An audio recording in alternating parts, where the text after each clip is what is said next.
another. You would think that we would already know. But we don't. Obviously we don't. People are still fussing and fighting and kicking and biting. But we're going to learn how to love one another, because somebody said, when you going to preach something else? When is he going to preach something else? When you learn to do this, that's when I'm going to preach something else. Remember when you was a kid, you wanted some more food before you ate all the food off your plate? You eat that, son, then you can get some more. Well, we'll go to something else when you start learning how to love one another. Amen. If you just want something to tickle your ears, you're in the wrong place anyway. I'm not into the ear tickling business. I'm into the gospel preaching business. Amen. But here's the truth of the matter. This is the foundation for your life. And God has given me some things to share with us all next week on this subject. If you don't get this, don't worry about anything else. That's right. So don't worry about it. Forget it. Right. But learning how to love is first, because what? God is love. Amen. So how are you going to have any dealing with Him if you're anything else other than that? Anything other than love is of the adversary. That's right. There was a guy that was in heaven that decided to go another direction. Well, they had to throw him out. Mm-hmm. The devil and Satan is who I'm talking about. Right. He had another idea other than the love idea. Right. Well, God threw him out because you can't stay there. You're not going to stay around God out of love. That's right. And now God has established His church in the earth, and if you're going to be a part of the church, then love is without a question. Amen. It's not optional. And so I like it because I've been on both sides of the track. The love side's better. Amen. The other side may look good, but it's a counterfeit. It's a counterfeit. And so we might as well go ahead and settle in and learn how to love one another. Amen. Jesus said something very important over in the first epistle of John. And He said, this is the paraphrase essence of it. He said, don't tell me how much you love me, and you don't even love the people that you see. Amen. That's the essence of what He said. Ask anybody, I love Jesus, I love Him, I love Him. And then all the people that you don't like. Well, that won't work. And here's the thing about it is, we have done that trap so long that we think we have justified it. Did you know there are people that don't like people that have justified it? I'm talking about good church-going people.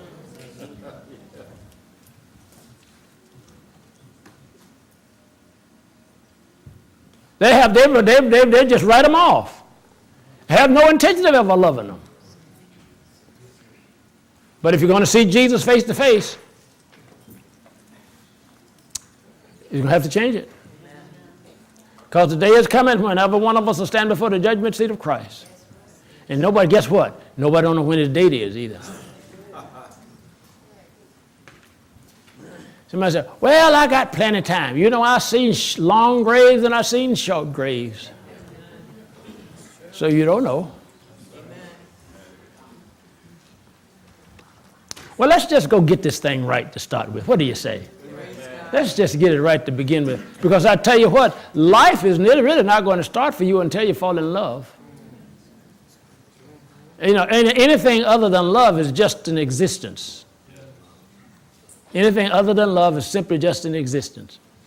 But you're not going to start living until you fall in love with Jesus. And obviously, when you fall in love with Jesus, then you're in love with everybody else. I was thinking the other day, I really love people. I do. And I don't remember when I got like this. Because people didn't always excite me like that. But I know what it is because I hang around Jesus. I know what it is because I'm imitating God. I know what it is. Amen. But the point I'm making is it happened without me trying to make it happen.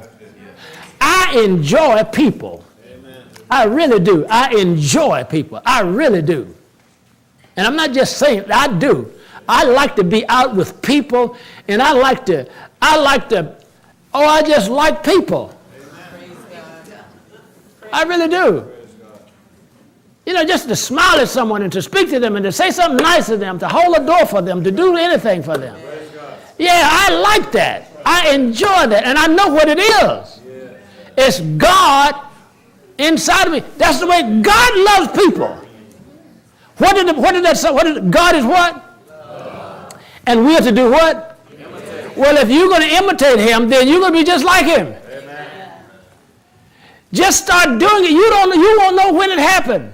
It's just going to happen. All of a sudden, you're going to wake up and you just like people. You just like them. And the bigger the crowd, the better I like it. Amen. I do. I'm telling you. But that's not the flesh. That's not flesh. That's the spirit. That's the spirit of God that's inside of me. You just love people. Well, that's the way God is. God so loved the world that he did what? Gave his only begotten son. Everybody here know that can quote that. That he gave his only begotten son, Jesus. That whosoever do what? Believe on him shall not perish, but have everlasting. That's how much God loves people. He enjoys people. Yes. God loves people, and he enjoys people. And I'm telling you something, as we stick with this, and as you keep listening and hearing God's word on the subject of loving one another, I'm telling you, you're going to start liking people. You're going to fall in love with people. You're going to love people.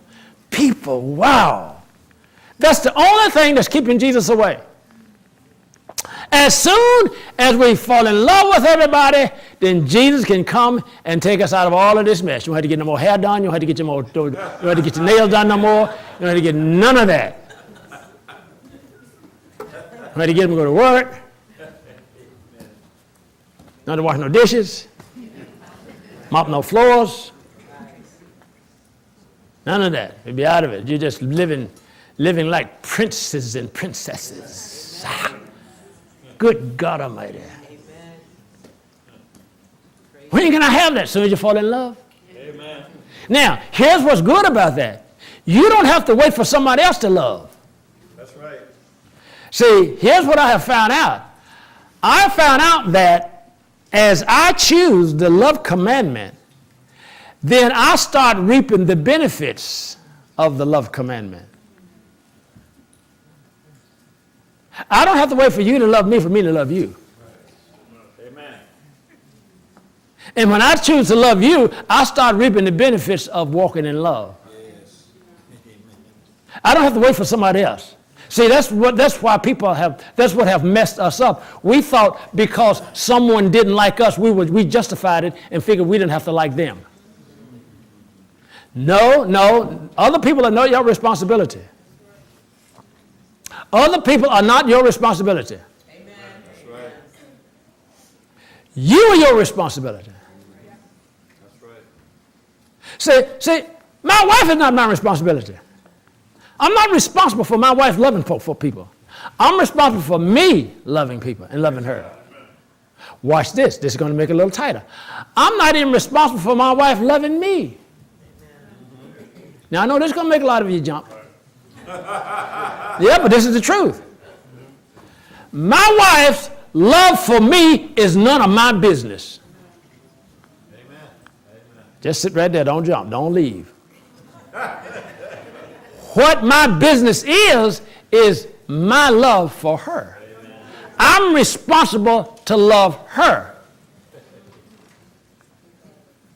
I'm not even responsible to try to make her love me. That's her job. That's her business. That's her portion. Her responsibility. But you see, that's how the devil have messed us up. The devil messed us up. Well, he don't like you, or she don't like you. You know what I mean? So don't you like her? You just do what you want to do. No, that is not biblical. That's not the way it is. Jesus said, the Bible said, when Jesus was reviled against, he did not revile in return.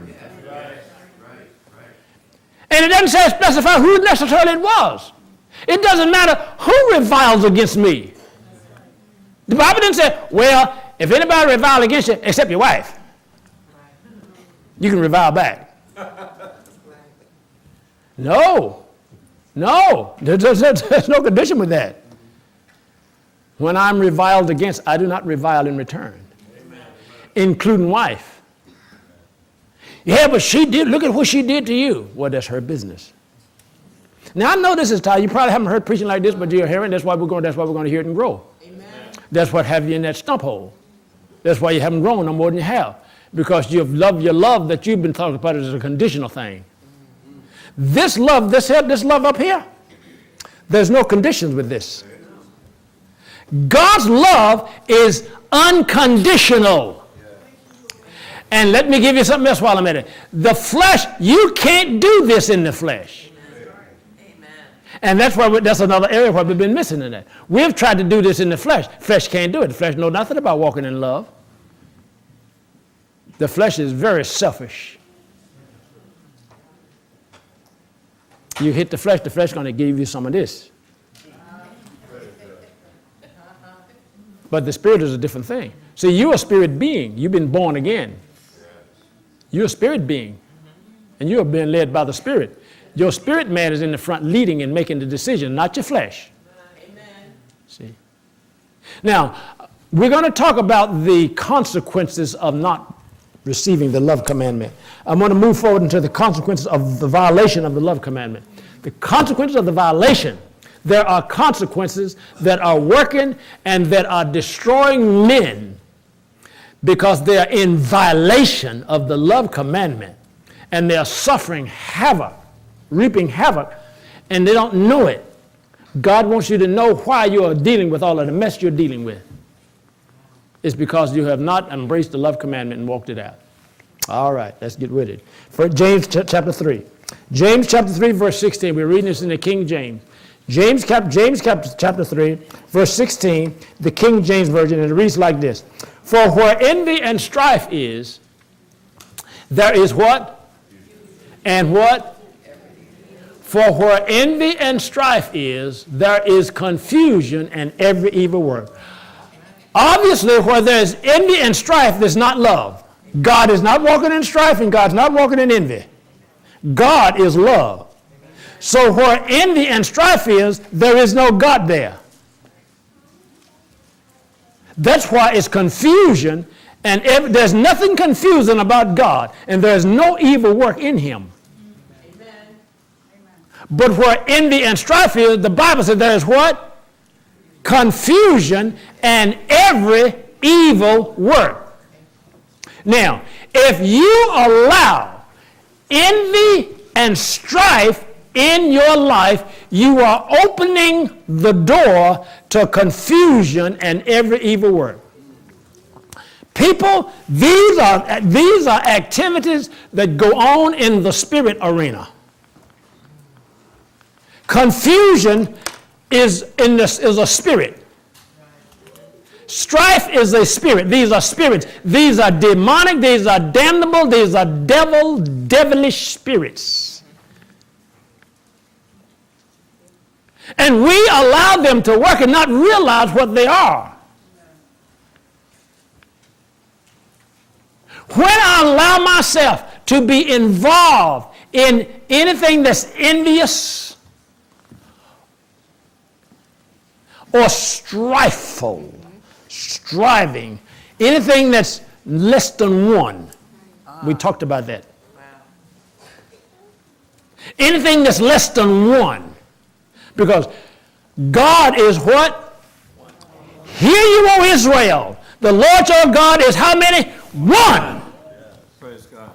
There is no confusion. In order to have confusion, you got to have more than one.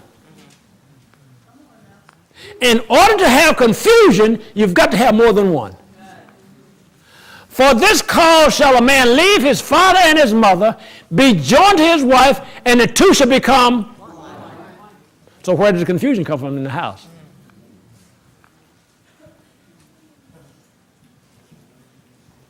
There can be no confusion if there's only one.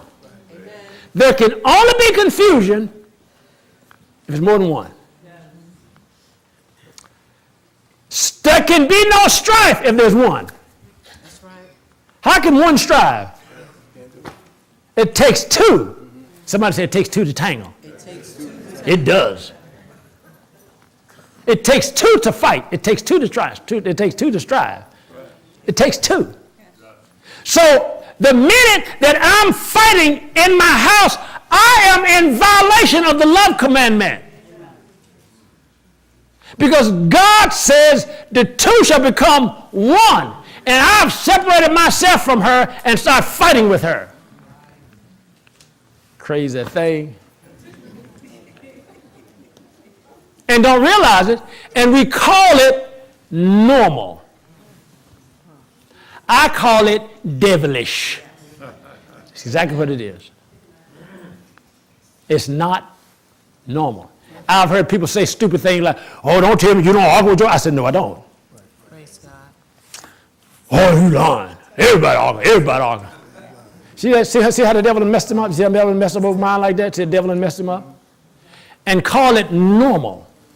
We have allowed the devil to hang around and live with us so long, we call him normal. Then we make it take it to another level. We call it healthy arguments. You done heard that tripe. Well, it's a healthy argument. That's like having a good devil. There's no such thing as that. No, see, here's what Satan does. The devil will infuse trash so long into the minds of men until they accept it as good. We, in the very present culture that we are living in right now, we keep injecting things in our culture and in our society until it becomes accepted and called normal. We say stupid stuff like, 2 boys can get married, and then we do it and we flaunt it across the TV screen until everybody just become numb to it, and then the devil want to call it normal, and then all of a sudden you see 2 boys walking down the street. There's nothing normal about that. I don't care what culture you live in. Oh, I don't care about you getting mad at me. There's nothing that is abnormal. What in the world 2 boys going to do together? Nothing but insult God. And that's what it's about. See, you got to understand, you got to be able to see through what the devil is doing. But he tries to do it, and then he puts it before your eyes until you look at it so long until it's called normal. It's a devil trick. It's constant. It's constant. You know, they do it on the TV. And you look at it, say, after a while it becomes so normal that you don't even pay it attention. Well, that's his intent. That's right, he desensitizes you. And then all of a sudden they're calling bad good. Good, bad. Well, it's all in the scripture. It's right there. But you got to understand this. The devil comes and destroys homes and destroying men because we have not accepted the love commandment, and we allow the devil to infuse us with the trash until we call it normal. It's normal to argue. It's not normal. Show me one time that you saw Jesus and the Father arguing about anything. Show me one time that you see Jesus and the Father in disagreement about anything. Come on. Amen. Never you will. Whatever Jesus says, the Father says amen. Whatever the Father says, Jesus says amen. Amen. And then he goes, and you go read that 17th chapter of the Gospel of John. And he says, now I'm praying, Father, and I'm asking you that they be one as you and I are one. That we all be one. Now you tell me, how can you fuss when there's one? You ever see a person sitting in the mirror fussing with themselves? You won't see that. You won't see that. There's ain't but one. No. When there's one, there is perfect harmony. And that's what the church has been called to do. That's why God said, you imitate me. You see me, you see one. You see one. You see whatever the Holy Spirit says, the Father says it, whatever the Father says, Jesus says it, whatever Jesus says it, so Holy Spirit says it. You will never see a division. Right. You will never see a division in God. Everyone in heaven is in agreement with the Father. That's why they're there. That's right. If you're not in agreement with the Father, you're not there. That's right. I told you about the devil. He got out of agreement with God. What happened? Throw him out.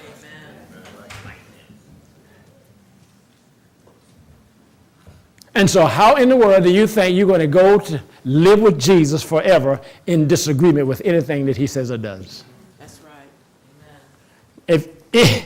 If you go to heaven, notice I say if. When you die, if you go to heaven, you're going to be in agreement with heaven. That's right. So now help me with this one. How are you going to live on the earth out of agreement and then all of a sudden die and going to be in agreement? No, listen to me real good. Listen to me real good. Whatever you're in agreement with while you're living, that's what you're going to be in agreement with after you're dead. You better understand this. Jesus, there's a scripture don't say anything about, well, just wait till you die and then I'll go ahead and get saved. No. You're going to get in agreement with God's word. See, listen to me real carefully. Don't allow your flesh is one thing, but the real you is something. You are a spirit being. You've been born again. You are a spirit being. And the real you, see, now it's not two of you. I'm not even going to tell you it's two of you. But you got born again. Yes. That's which is born of the flesh is flesh. That's which is born of the spirit is spirit. This flesh, I have a Norman and India Alston is the mother and father of Owen Alston. Naturally, they are the natural parent of Owen Alston. Norman and India Alston, they are the parents of this physical body. But there's another me. I got born again, you know. And I'm born of the Spirit. Amen. Well, now, who is my father? Well, the Spirit Owen. Norman is not the father of the Spirit Owen. God himself is the father of the Spirit Owen. And that's the one that's doing the talking right now. The flesh Owen Austin is not standing up here talking. Because he'd be somewhere in the bed asleep if it was up to him. This is not flesh Owen Austin standing up here talking right now. This is the Spirit Owen Austin. This is the born again Owen Austin. Yes. And this is the one that's supposed to be talking all the time. Yes. You say, well, what about the flesh Owen? What do you do with him? Shoot him. Yes. That's what the Bible says. Yes. Crucify him. I have been crucified with Christ. Who is I? The flesh, Owen Austin has been crucified. The one that's doing the talking is the Spirit Owen Austin. Now listen very carefully, don't get confused. You say, well, I don't see but one. Right. Watch this. Now, anybody that's passed the third grade knows that two natural objects cannot occupy the same space at the same time. But watch this. A spirit object and a natural thing can. That's right. Amen. Amen. You say, well, what do the spirit Owen look like? What does the natural Owen look like? And somebody asked the question, say, are we going to know one another when you get to heaven? Do you know one another now? No, come on. It's you. That's you. The natural you, that's the spirit you. It's the same image. Because you're occupying the spirit Owen and the natural Owen is occupying the same space at the same time. I can assure you this is not natural Owen Austin standing up here. This is the spirit Owen Austin standing up here. Amen. But you look at it, you think, well, he's doing it. You think it's in that. No. It's the spirit Owen. Yeah. The natural Owen would be somewhere, I don't know where he'd be if it was up to him. You understand what we're talking about here? Because I'm born again and I'm a spirit being. I have a body. I have a soul and I live in a body. I live in this physical body. Watch this. You ever been to a funeral? You ever seen a dead person? The spirit person wasn't there. That's why they did. Watch this, watch this. If I, the real Spirit Owen Alston, stepped out of this body right now,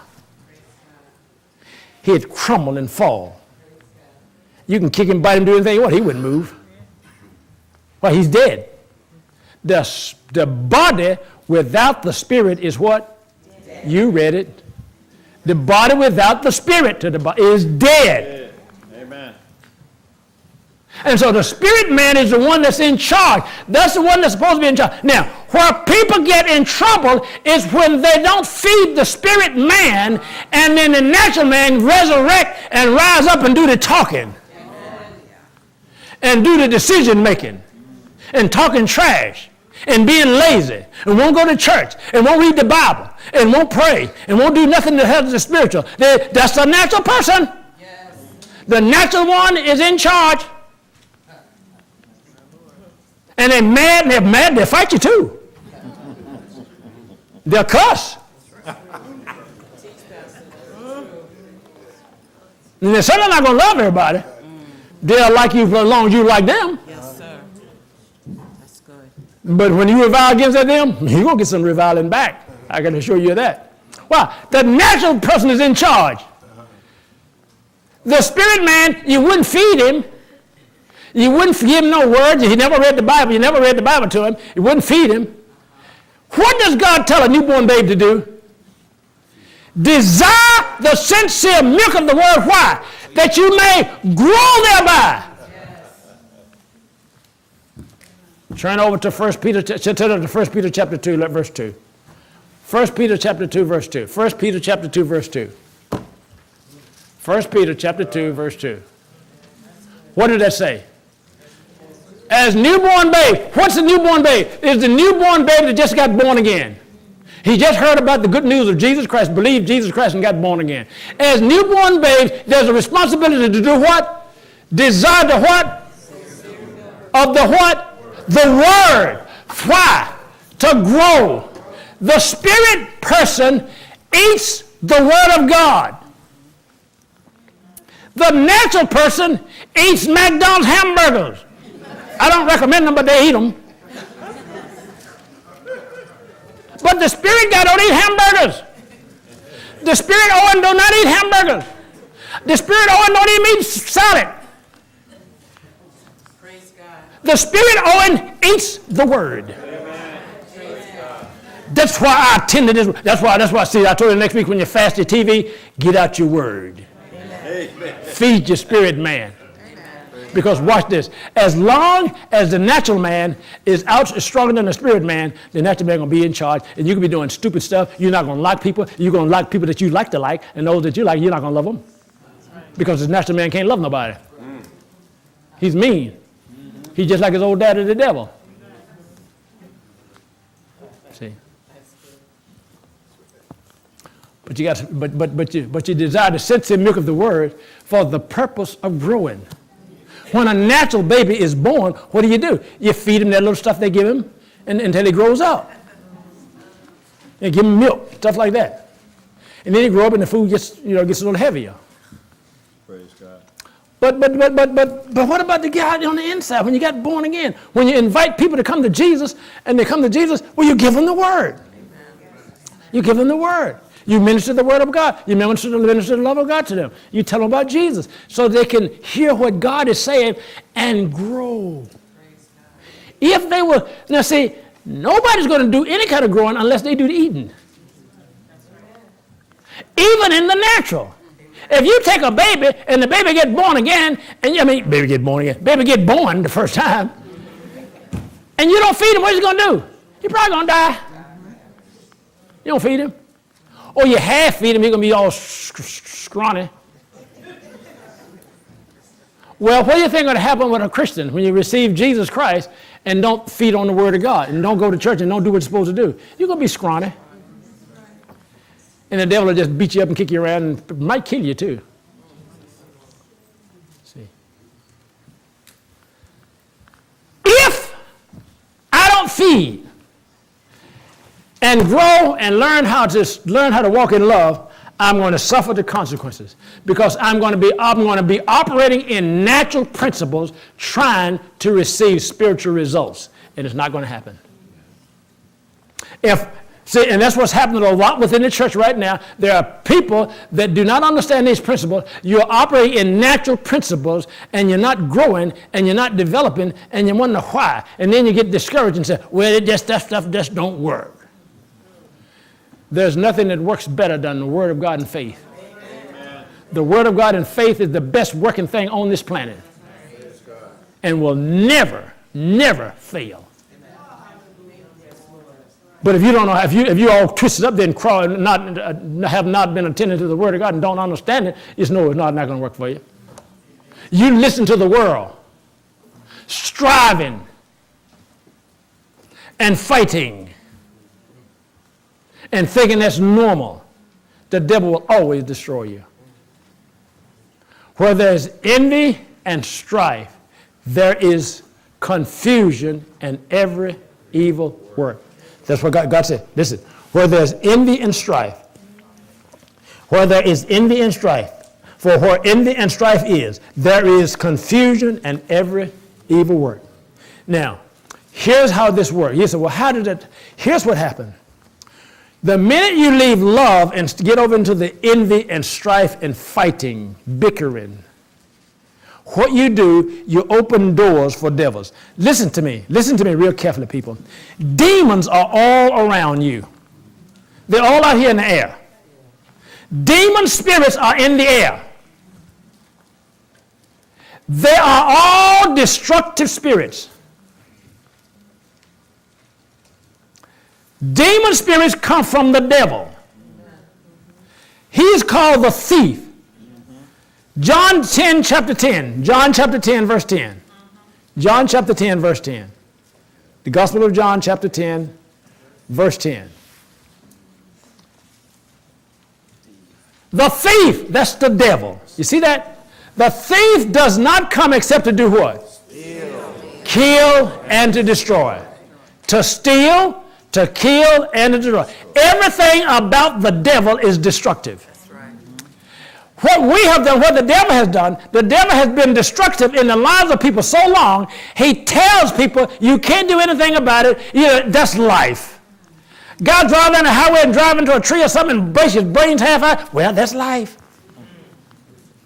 You walk out there, you tie flat, you stumble across the snow, you slip on ice or do something, fall down, whatever. Well, that's life. That is not life. That's death. And it's not, listen, okay.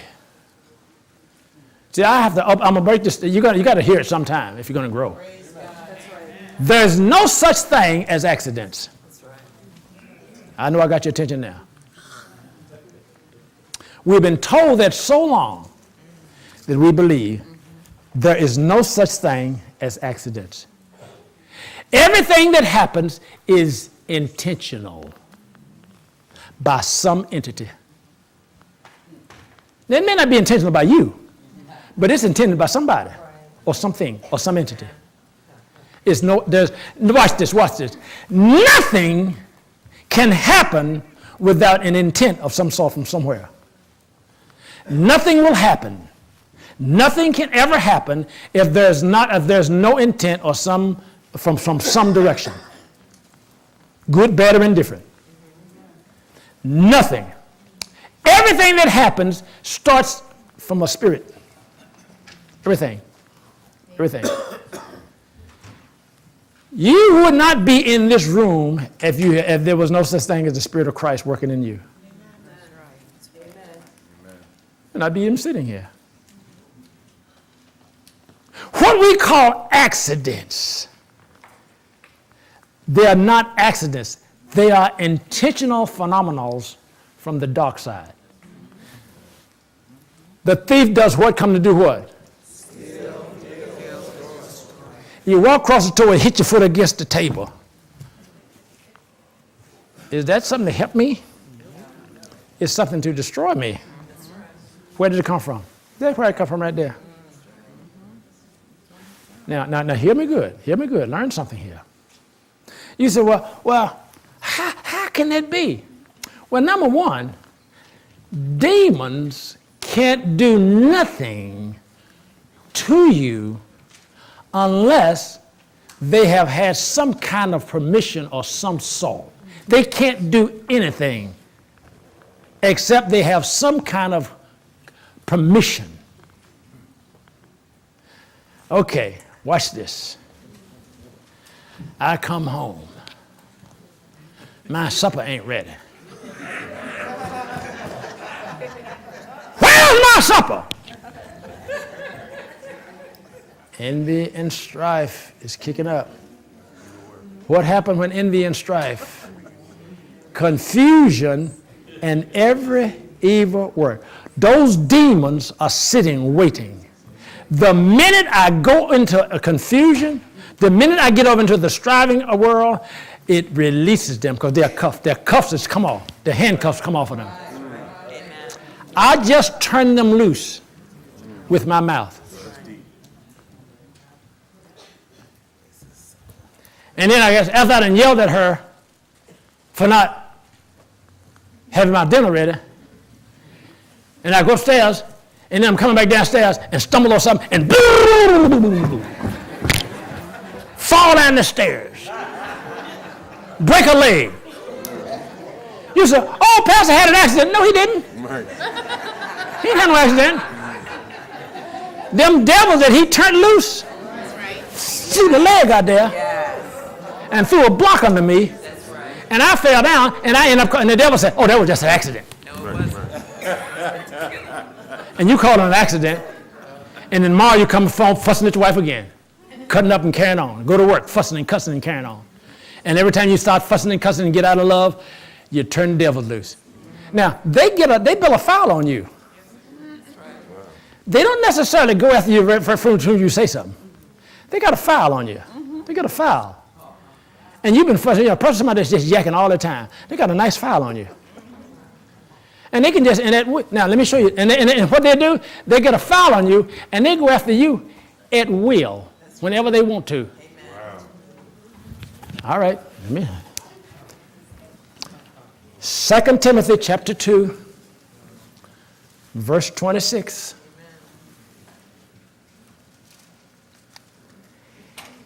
Watch this.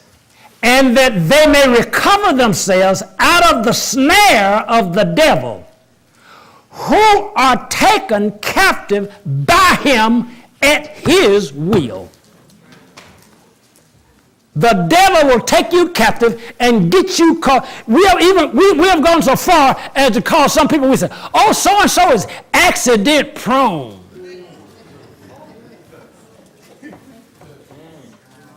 Yeah, I know you never heard that one. Yes, you have. Now watch this. There's a double dip in here. Once you start saying that, that's more fuel for the devil. Because now you have confirmed it. And he can build a bigger foul on you. I tell you, look at every time I come in this street, man, there's something blocking the road. The devil writing it down, building a foul on you to hold you captive at his will. And we call it accidents. There's no such thing. Everything that happened to you was intentional. And the purpose of it was to kill you and to destroy you. The thief comes not before to do what? Kill, steal, and to destroy. Because now watch this. If you stay in love, then it doesn't matter. When I come home, it doesn't matter whether any supper is there or not. It doesn't matter. Because I'm walking in love. Amen. If it ain't no supper, I go fix it myself. Amen. Amen. You say, whoa. What if she's supposed to have your supper? Well, that's not my problem. Amen. Oh, that's a whole nother level of love. Oh, I can't do that. Oh, you can't have this then. Come on, teacher. No, you got to have your way. So you this won't work for you. Love won't work for you. I said, love won't work for you. You got to have your way. Yeah, but she's supposed to have more supper. What am I going to do? Go fix it yourself. Amen. Amen. You can't do that? Amen. Yeah, but she's supposed to do it. I said, go do it yourself. Why can't you go do it? Yeah, but I'm not supposed to. See, that's not love. You're not walking in love. You're not walking in love. Are you here? Do you see what? Do you know what love? Do you see what this love? Do you see the love we're talking about here? Amen. Now, when you violate the love commandment and it's not walking in love, I'm telling you, you're going to end up under the auspices and the control of demons. Amen. Because you're going to get over there in envy and strife. Yeah, but they fired me from my job. And I didn't do it. Well, they crucified Jesus and he didn't do it. Yes, sir. Didn't you say you like Jesus? That's good. Are you imitating him? Amen. Yeah, but I don't know about this. See, you're not ready for this. Watch this. Wimps don't make good Christians. Come on, Jesus. I said wimps don't make good Christians. Amen. You can't take anything. You can't. You're too mushy. Paul wrote to Timothy. He said, "Endure hardness like a good soldier." You got to be hard. You got to fight for what you want. Yes, sir. He said, "Fight the good fight of faith. Lay hold on eternal life." Praise God. This ain't for wimps. Praise God. Praise God. You too wimpy to be a Christian. Praise God. Too wimpy. You can't take anything. You get mad at the drop of a hat. The wind blow the wrong way. You go out the back door. You can't take. You won't make it. No, you won't make it. Listen, yea, and all that will live godly will suffer persecutions. That's the word. But you don't have to worry about it. Why? But out of them all, he will deliver you. All of them. Glory to God. Out of them all. All of them. Yeah. Not a one. There has no temptation overtaken us, but such as is common to man. But God is faithful, who will not allow you to be tempted beyond that you're able, but will, with the temptation, provide an escape that you'll be able to bear it. Praise God. You can stand. Will you stand? It's not a matter of can I. It's not a matter of can you. Will you? Amen. It's not a matter of can you imitate God. Will you imitate him? It doesn't matter if whether you can or not. Are you willing to imitate God? If you're willing to imitate him, then you can be like him. You can have what he has. Yeah, praise God. Yeah. Praise God. But if you can't even imitate him, no, you can't have it. And watch this. You'll live on this earth all your life and walk like a frog and never get a thing. It happens all the time. Wow. It happens all the time. I've seen people that the year after year, they never change. They don't have no more than they had 10 years ago. Amen. Christianity causes you to excel and grow and become greater. Amen. I was sitting there last. My wife we got a whole ton of pictures. And I asked my wife, we need to pull these pictures out and catalog them. Come on. Because and I was sitting there, she'd put a couple of the albums together, and I'm looking at my life in the past. A lot of the stuff I'd forgot all about. Yeah. And I'm thinking, God, you've been good to this boy.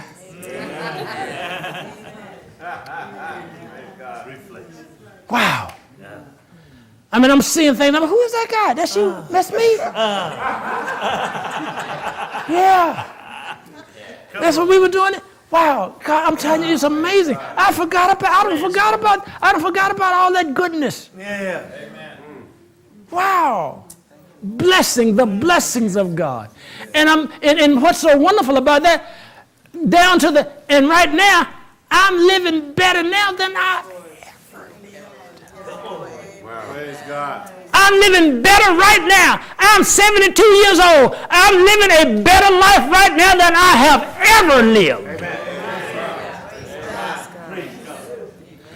Because I live with Jesus. That's why. My sufficiency is not of me. Come on, teacher. My sufficiency is of God. That's why I try to get hold of the young people. I try to get young people to. I work on my grandkids. They're going to be like me too. Yeah, they are. I get them. I'm going to make them all millionaires by the time they retire. They will all be. They listen to me. I'll make them all that way. Amen. Yeah, they'll never have financial problems. Amen. Yeah, because the God that's in me That's what I'm talking about. will teach them and tell them how to That's do what it. I'm talking about. You follow what I'm saying? God, I'm the result of Jesus. I'm the result of imitating God. Amen. Don't tell, God's not going to call me to do something and lead people, and I'm not an example. I can't do it. It won't work. No good. I can't tell you how to do this. I have to lead you and show you how to do it. My life must be an illustration, an example of this life. Amen. That's right. Praise God. That's right. Praise God. The bulk of my effectiveness should be primarily seen in what I am, not Amen. necessarily in what I say. Praise God. Yeah. Amen. But this is what happens when you imitate God. Amen. See, we're not talking about religion here, folks. We're not talking about Sunday morning church. Amen. We're talking about life. Jesus said, I come to give you life. I come to show you how to live. And the devil have crept into the church and hoodwinked the church over the years and got us doing church and doing church. And nobody knows how to live. Wow. They're just as sick and broken, mad and frustrated as they ever were 20 years ago. No. Something's wrong with that, son. Amen. Something is wrong with that. You just as mad, you just as sick, you just as broke as you were 20 years ago, and you tell me you're imitating God, somebody's lying. That's wrong. Somebody is lying. Somebody done pulled the wool over somebody's eyes. Don't tell me that. But people, this is the way it is. But see, unless you get the love thing right first, unless you get that right, don't worry about the rest. You're going nowhere. Amen. It has nothing to do about how good, bad, or indifferent you can be, but it's a matter of receiving the Word of God and letting God minister and grow you. Amen. But you're going to have to learn how to keep your mouth shut and keep devils off of you. Demons are the ones that's causing these negative things in your life. They're not accidents. They're demons, and they're doing it because you've been giving them license and didn't even know it. Amen. And God sent me to tell you about this. Thank you. To shut your mouth. Don't you listen? When you find out this, when you can see someone doing something or see something that you think is wrong and don't say a word, you're growing. Amen. Amen. If you can see something that you consider to be wrong and don't part your lips, you can assure yourself you are growing. Amen. People don't bother me. I love people. You say, well, what about people that are doing crazy? I love them. I love them. Because what they're doing has no adverse effect on me. Amen. My responsibility is to love them. I see people sometimes, they be waiting to say, where you been? I don't say a word to them. I just love them, say, God bless you, I love them. Yeah. I don't ask them where they been. They know they ain't been to church in coon days. I don't say nothing to them. I just meet them and love them and greet them and go about there. And they be stunned. He didn't say nothing, no. I'm getting mine. Your staying home did not take anything from me. Amen. Are you hearing what I'm saying? Say, well, I love them. And God loves them too. See, God taught me this. He taught me this because I wanted to act like him. And he told me one day, he said, I love the unthankful. Amen. I said, what? He said, I love the evil. He said, I'm kind to them. And then he showed it to me. Praise God. May I show it to you? Amen. Luke chapter 6, verse 35. Praise God. Luke chapter 6. Thank you, Father.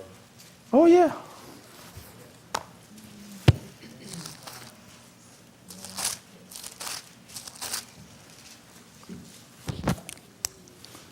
Oh, this set me free. I got so free for people because there were some people I didn't like to go around them. You said, yeah. You the pastor? Yeah. I didn't like him. Amen. Amen. I just soon let him see him. I'm telling on me, boy. Amen. I didn't care if I saw him. I didn't bother, didn't care, if I didn't see him, didn't bother, until God started talking to me. Praise God. And he told me about him, how he do business. Amen. Verse 35 of chapter 6 of Luke. But love your enemies, what? Do good, what? And lend, hoping for nothing in, what? None of this was valid. None of this was registered. I mean, I loaned you 20 last week and you didn't pay me. You want another one? Yeah. You want to imitate God? This is his words. Amen. Oh, come on. I know it gets tight. I know it gets tight. See, this is why you haven't excelled the way you should have. Because you've been operating out of the flesh, not knowing it. I'm just reading the word to you. Amen. Yeah, that's tight. Do good and lend, hoping for nothing in return. Amen. And your reward will be great, and you will be sons of the Most High. Watch this. For he, God, is kind to the unthankful. I gave the guy something, he wouldn't even say thank you. And you want me to be kind to him? God is. How many people breathe in his air every second, every moment, and don't even say thanks? Amen. And he is kind. Whose air you think that you breathe in? God's. That's God's air. God's. Whose water that you think you're drinking? God's. Praise God. If you think it's just anybody's water, let him call a famine. Let him call a drought. Don't even say thank you. He said, but he's still kind to him. He still can. He is kind to the unthankful and the evil. And the evil. That took me, boy, that took me. That thing took me when God showed me. I said, what? But what it did, it exposed me. And I saw, because about people that was mean and evil and doing crazy stuff, I didn't want to go near them. I'm telling you, I don't know how you are, man. I wasn't. That's what I'm telling you. I'm telling on me, boy. But he changed my heart. Praise God. He changed my heart. And since then, what people do, what they do, don't bother me in the least. Amen. Amen. Because what you do is doesn't have any adverse effect on me. Amen. That's you. You're the one that's going to have to stand before Jesus. You're the one that's going to give an account of what you're doing. I'm not going to have to do that. And so I'm not going to allow your conduct to pull me down and make me have to give an account of something. Because we do that, don't even realize it. We allow other people's negative actions to pull us down and make us just like they are. Come on, teacher. Come on, teacher. And the way you overcome that is with love. You fall in love, and then you love them. You love people. You imitate God in loving people. Watch this. You know anybody bad in the world? Of course you do. We all do that. We've seen plenty bad. But God so loved the whole world that he sent Jesus to die for the whole world. You want to talk about some real love? Look at that. Look at Jesus hanging on the cross. Nails ripped through his hands. Nails driven through his feet. Side ripped open. Crown of thorns on it. His body is so marred he doesn't look like a man. And he offers prayer for the ones that are doing it to him. He says, Father, forgive them. They don't even know what they're doing. And God blessed me to teach me. He said, he taught me when I see people doing things that's out of character, that's the prayer that I pray for them. They don't know any better. I know they don't because they're doing it. But look at what they do. I know they don't know any better. If they knew better, they would do better. They don't know any better. They don't know what you know. Amen. And if you sit there and rail at them, it's not going to do them, it's going to make them worse because that's what they expect you to do. There's people that are doing, they know that they expect you to rail at them. But you show them something that they've never seen. You love them. You let them see the love of God demonstrated to them out of you. Wow, that'll get their attention. That's right. Do you see what that centurion said at the cross? Wow, it's got to be the Son of God. Wow. See how quick it's working?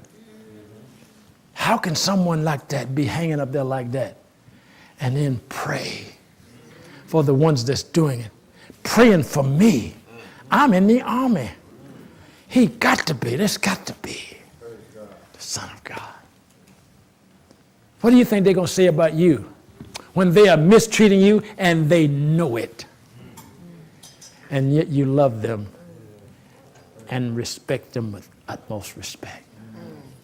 What do you think they're going to do? You're going to break through. That's what you're going to do. Do you see what this love does? How do you think you got to where you are? It is the goodness of God that brings men to repentance. It's not railing at them. We missed it, didn't you? We missed that. We thought it was railing at them and preaching against them. You low down, no good, so and so and so. You going to hell. It's the goodness of God that brings men to repentance. Don't you see how this thing works? When you go out to this place, you go out here loving people. Don't worry about what they're doing. You meet them right where they are, and you love them with genuine God kind of love. Hallelujah. That change. That will change them. Quick. But quickly, let me just wrap this up here. Listen. And that they may recover themselves out of the snare of the devil, who is taken captive by him at will. When you're operating in a negative, striving environment, the devil is creating a foul on you, and he is going to be able to he can come to you, and he'll at will. He'll come and he'll trip you up at will. He'll do negative things to you at will. But you can recover from that. Let me show you how to recover from that. Let me show you. If you've been doing that kind of stuff, we just got to quit it. Now let me show you how to recover. 1 Peter 3:8. Becomes a turnaround. 1 Peter 3:8. Finally, all of you be of one mind. Find out how God is and be of the same mind as he is. Take on the mind of Christ. I'm trying to show you how to recover out of the snares of the devil. Now, watch this. Watch this. Listen to me real carefully. Listen real carefully. If you've been one that's mouthing business just going all the time, the devil got a good thick file on you. I'm going to tell you that right now. No, I'm just being honest with you. And you're not going to step right out of this. You're not going to recover just like that. Because he didn't build a file on you in one day. That's right. The devil didn't build a file on you in one day. You've been doing this stuff for a long time. Your mouth been going a long time. No, really, I'm just being honest as I can be. I'm warning you because you think I'm gonna go out, I'm gonna change the way I talk, and I'm gonna get out. No, you're not. You still might stump your toe a time or two, but you grow out of this. Just like you grew into it, you grow out of this. You take on. God says it this way. He said, be of the same mind. Change the way you think. Be renewed in the spirit of your mind. Look at it. 1 Peter 3:8. Finally, all of you, be of one mind, having compassion for one another. Oh boy, you're working on it now. Love as brothers. Boy, you're fixing it. Be tenderhearted. Yes, be courteous, not returning evil for evil or reviling for reviling, but on the contrary, blessing, knowing that you were called to this, that you may inherit a blessing. Praise God. Praise God. Praise God. Turn around. Yeah, you say, as a Christian, turn around. Praise God. Because you've been doing that stuff as a Christian and justifying your work, what you've been doing. You've been doing it and justifying. You've been railing at people and talking about people and have justified it. Yeah, but that's the way they are. See, well, shut up. Amen. What are you saying? What good are you doing by repeating it? You take that verse I just read to you and you meditate that verse. And you start doing it. And you're going to reverse that. And your mouth's going to turn around. And you're going to find yourself just like me. You're going to just begin to love people. I love people. Oh, like I said, the bigger the crowd, the better I like it. I love them. I love them because it was more opportunity for me to be kind to them. I want to be kind to people. So I got to go where they are to be kind to them. I can't say, well, I want to be kind to people. I stay at home and stay locked in a hole somewhere. You know, no, I want to be kind to them. So I give myself a chance to be kind to them. I give my chance an opportunity to speak to people. I give myself an opportunity to just smile at people. I love them. Amen. Why? That's what God does. He loves people. And I've been called to imitate him. Stand to your feet. Glory to Jesus. Glory to Jesus. Hallelujah. Oh, they can't.